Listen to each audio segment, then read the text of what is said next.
करके समझ जाए वो क्या है, बाह्य व्यक्तित्व। आपकी वेशभूषा देख करके समझ में आती है कि एक ऐसा वेशभूषा पहनता है तो कैसा व्यक्ति होगा, है ना।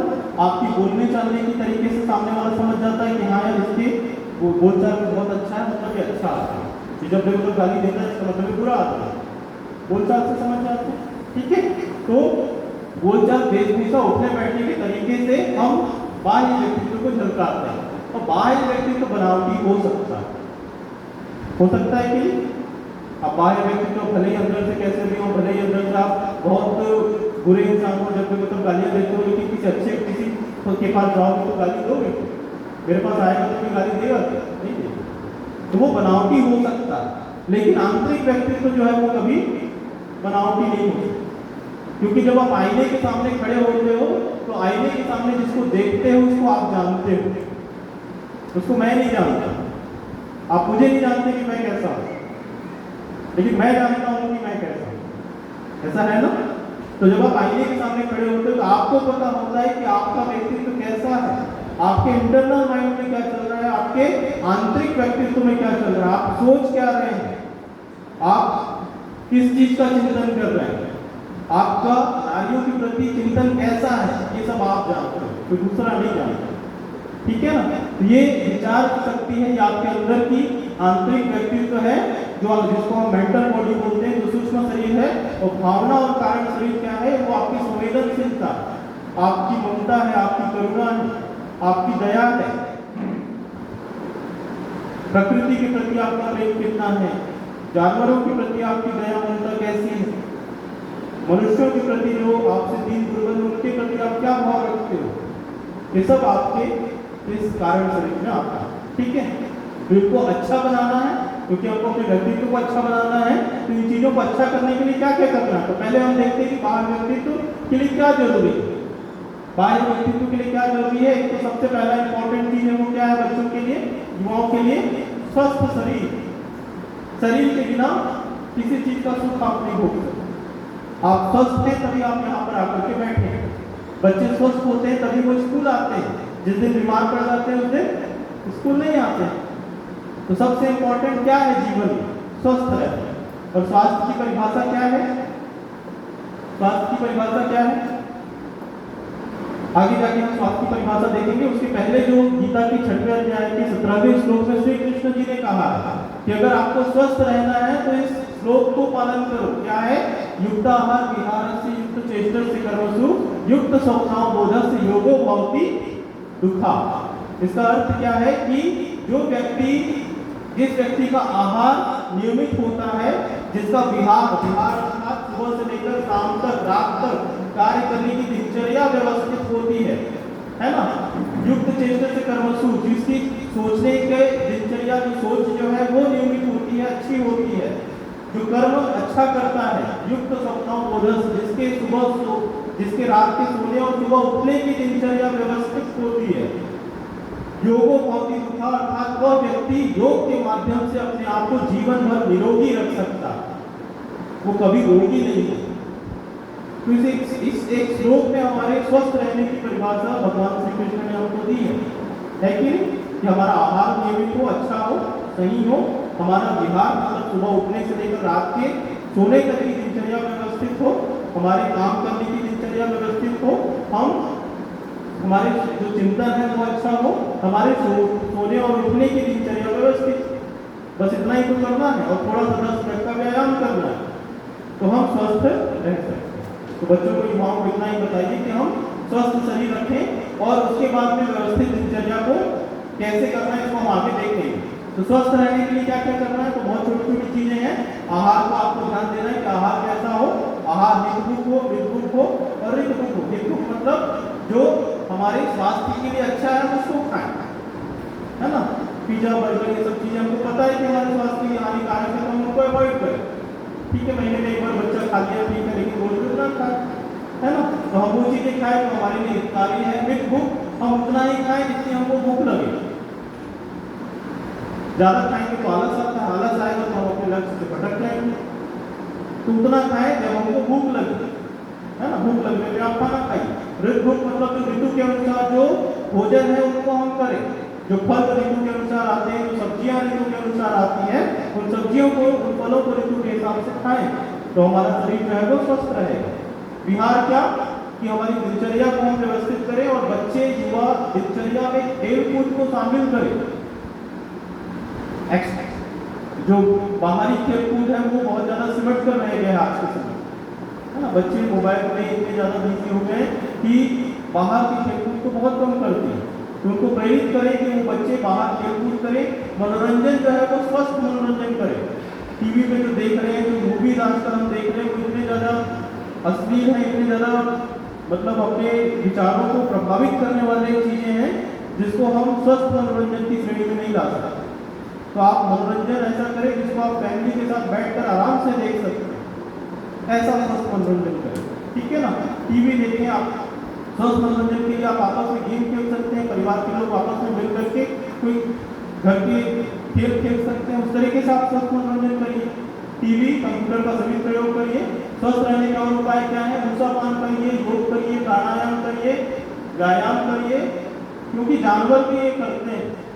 बिल्ली दिख रही है यहाँ पे, बिल्ली क्या कर रही है? अपने आप को स्ट्रेच कर रही है।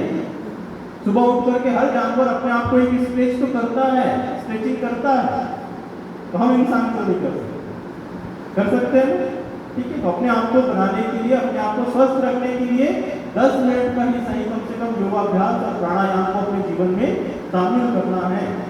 ध्यान प्राणायाम को अपने जीवन का पार्ट बनाना है। ऊषापान करना, ऊषापान हम सबको पता है। ऊषापान को बच्चों को बताइए कि ऊषापान होता क्या है, किसी को पता नहीं आजकल के बच्चों को। आजकल के बच्चे जानते ही नहीं पानी पीना, सुबह उठ करके पानी पीते ही नहीं, सुबह उठ करके मोबाइल के दर्शन करते हैं, होता है ना। और हम सुबह उठ करके पहले पानी पीते थे। ऊषापान किसको बोलते हैं?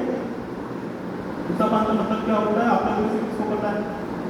जी बिना मुंह धोए, हाँ वेरी गुड, बिना मुंह धोए बैठ के पानी पिए, बहुत बढ़िया। फिर जितनी तारीफ हो जाती है एक बार बोला।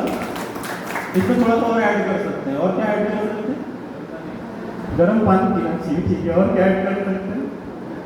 गुनगुना पानी जो होता है वो, ठीक है। और क्या ऐड कर सकते हैं?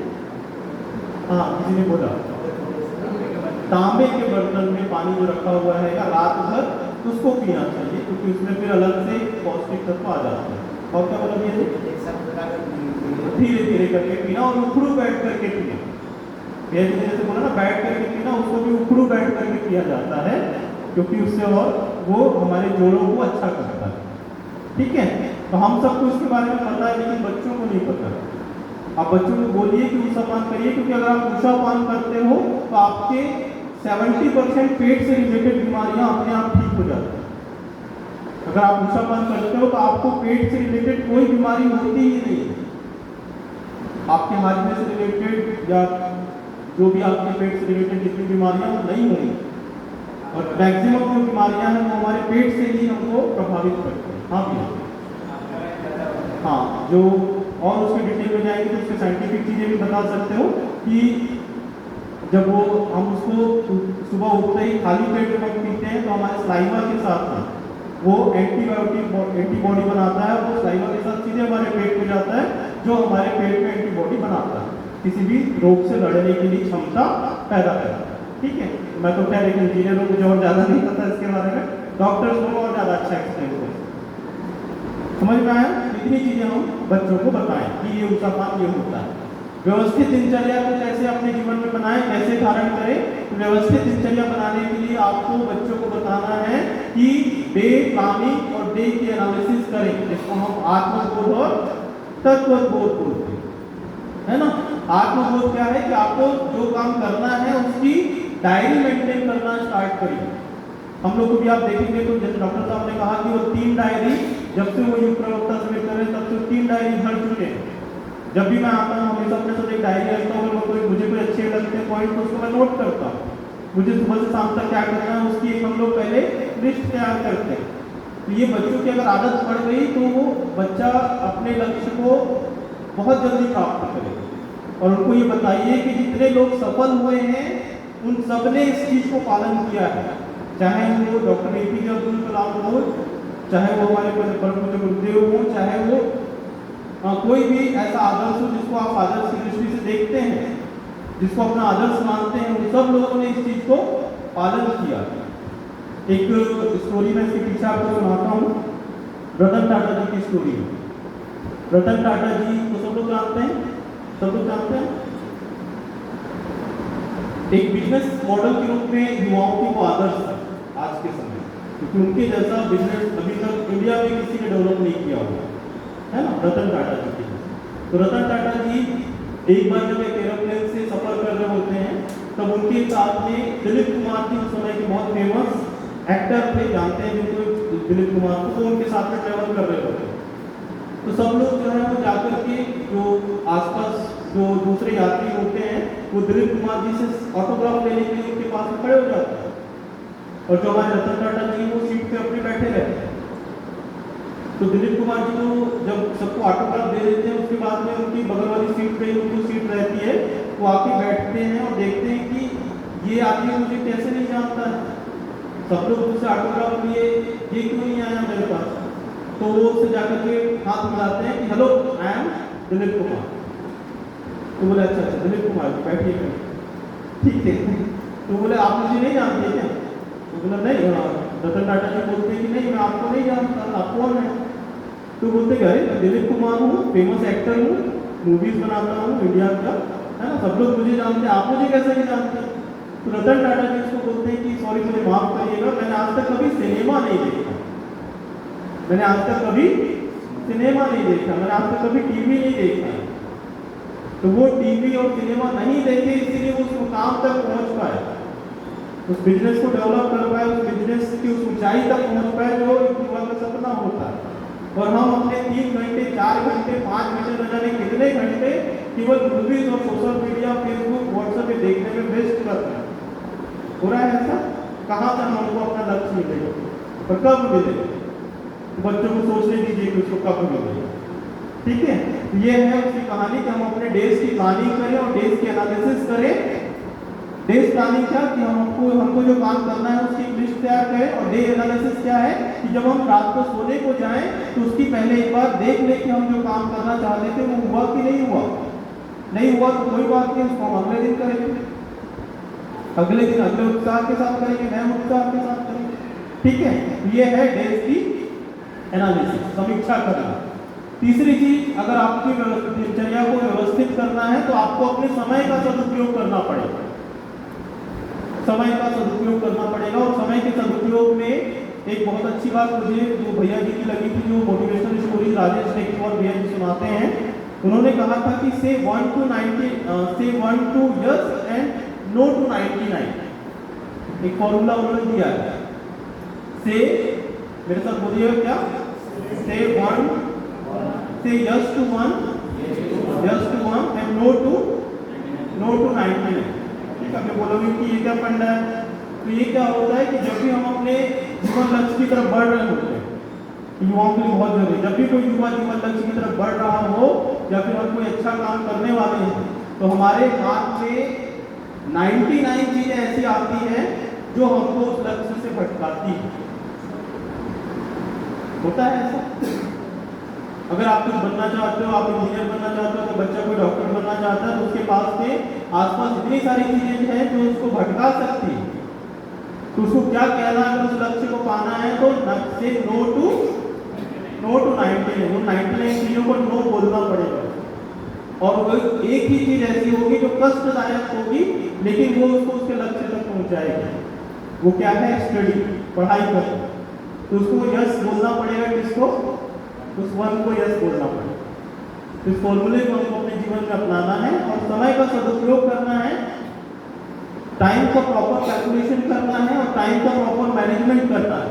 क्यों? क्योंकि आगे वाले स्लाइड में आप देखिएगा कि हम कितना समय एक्स्ट्रा खर्च कर दे रहे हैं। बच्चों से इसको एनालिसिस करवाइएगा कि जो आज का युवा है वो ज्यादा सोने में 2 घंटा, इधर उधर घूमने में बोलिए 1 घंटा, ज्यादा टीवी देखने में 4 घंटा, गपशप मारने में 1 घंटा, कुल मिला के 8 घंटा। अभी इसमें हमने व्हाट्सएप, मोबाइल, फेसबुक ये ऐड नहीं किया। ठीक है, तो अगर वो अपने एक दिन का 8 घंटा केवल ऐसे वेस्ट कर रहा है, मतलब 24 घंटे में से 8 घंटा अपने जीवन का 1/3 हिस्सा वो केवल वेस्ट कर रहा है, तो वो अपने लक्ष्य को कैसे प्राप्त? तो अगर हम 15 वर्ष की आयु में एक विद्यार्थी जीवन की, तो वो 5 वर्ष तो ऐसे ही खो देता है। अगर हम 100 वर्ष एक व्यक्ति की आयु में, वैसे तो होती नहीं आज के समय में, तो उसका 1/3 हिस्सा 25 वर्ष, इसका मतलब उसने अपनी जवानी के 25 वर्ष तो ऐसे ही वेस्ट कर दिए, तो कैसे वो लक्ष्य का, है ना? तो हमको क्या करना है कि ठीक है मनोरंजन जरूरी है, ठीक है हमको अपना कुछ